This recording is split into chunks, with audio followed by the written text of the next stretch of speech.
Mr. Eze, this whole thing is coming a little. Don't you think this is? I don't know. This is almost how many days in the Bola Ahmed's administration, and all of this is coming to play. Do you think the INEC should have done better in investigating all the records they got, during the campaign, during the whole campaign process, to ensure that these documents were validated before even, permitting a candidate to be part of the elections in the first place? Yes, thank you very much. Let me clear one issue, because Mr.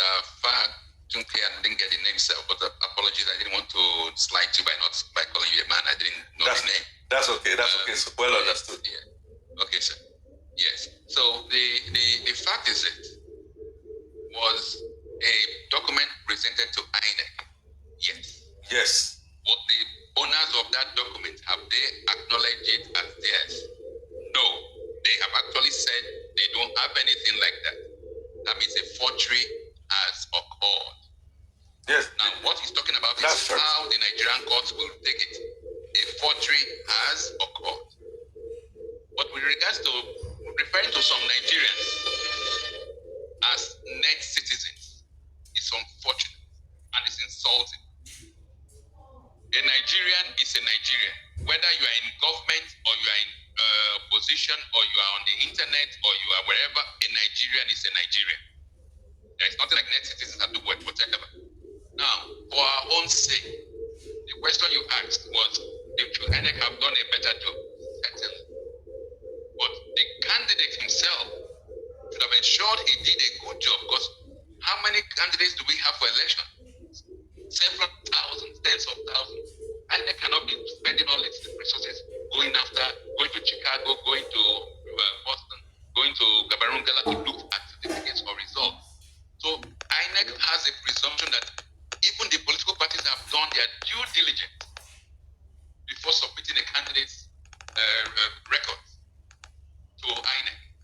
So it is now at this stage, when the case is before the court, that any party who feels aggrieved can actually say, okay, this is a forged document. And as our rules say, the Supreme Court can actually look at this document, even if it's coming in late, as long as it comes in before judgment is delivered. If the Supreme Court allows it in and determines that, yes, truly a forged document was presented, then it's all over. I mean, you see, that we're even having a discussion on this is part of the problem of the image of Nigeria. Just like we had a discussion on what AND means, the world begins to wonder what is going on in this country. Are there no, what do they do in schools in this country? So let us think of the future. Let us not personalize it. The issue is not even Atiku or P2B or whatever. The issue is, what are we sending? What is the image we're sending to the international community? And we have to be extremely careful. Nigerians have to be extremely careful. Let me give this example. When we had the opportunity to deal with a criminal who was a governor, James Ibori, we failed to do that locally.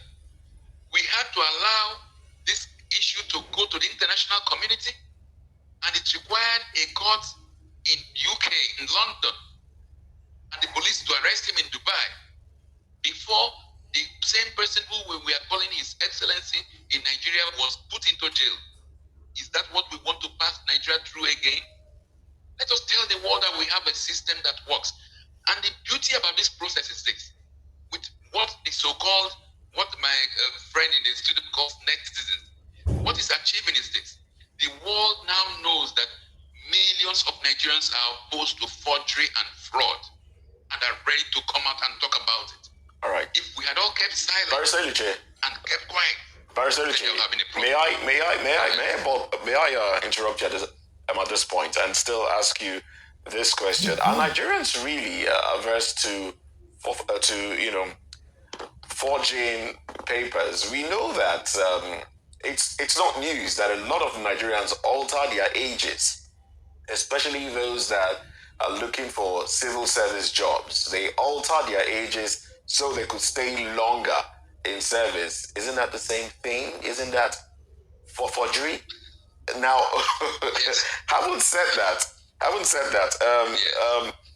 let's also juxtapose this with the case of the young girl, Miss Oma, who was said to have altered her result. Did she sit for the exam? Yes. Did she pass? Yes. She got a mark that was above the cutoff mark.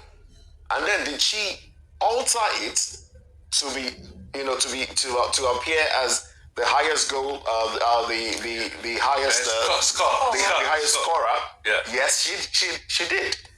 Is that not a Nigerian thing? No. Now let me respond to that. Please do. I have never forged a document, and I have friends who have gone through the civil service and have never forged documents. So we cannot say many Nigerians. It is even the civil servants who forge their age or who forge documents. What percentage of Nigerians are they? Let us not use that infinitesimal number to judge Nigerians. If you go to the rural areas, how many people have forged documents? How many people lie? How many people get into falsehoods as a routine? You will be shocked. The answer is actually low. But the problem we have is that when you have these forgers, these criminal elements occupying high echelons of public office, then it gives the impression that forgery is a Nigerian thing. No, forgery is not even a Nigerian word, it's an English word. So the British, the Americans, they even forge more than Nigerians. But what happens in their countries? They penalize you when you are caught forging. Exactly. Now, if we allow forgery to become a norm, if we don't penalize those who we catch when they have forged, then that's when the world has all the right to call you and I a country of forgers. Like what Trump, when he referred to Nigeria as, sorry for using this word, shithole country, African country, it is because of our willingness to acquiesce to this kind of criminality.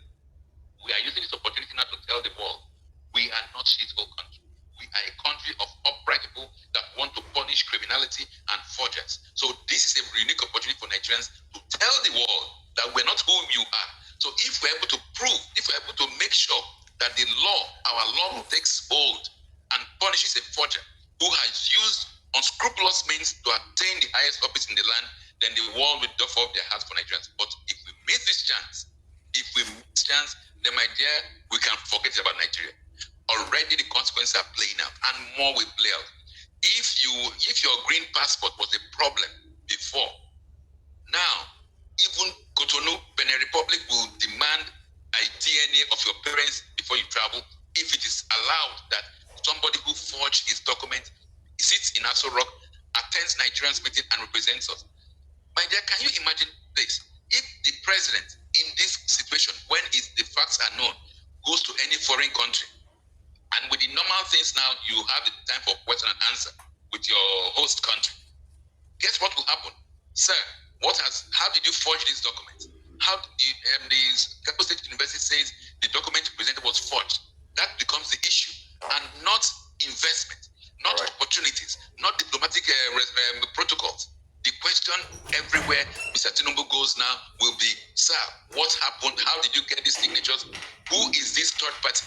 My dear, what you call a third party is a criminal agent, because there should be no third party between a degree awarding institution and the candidate and who he presents it to.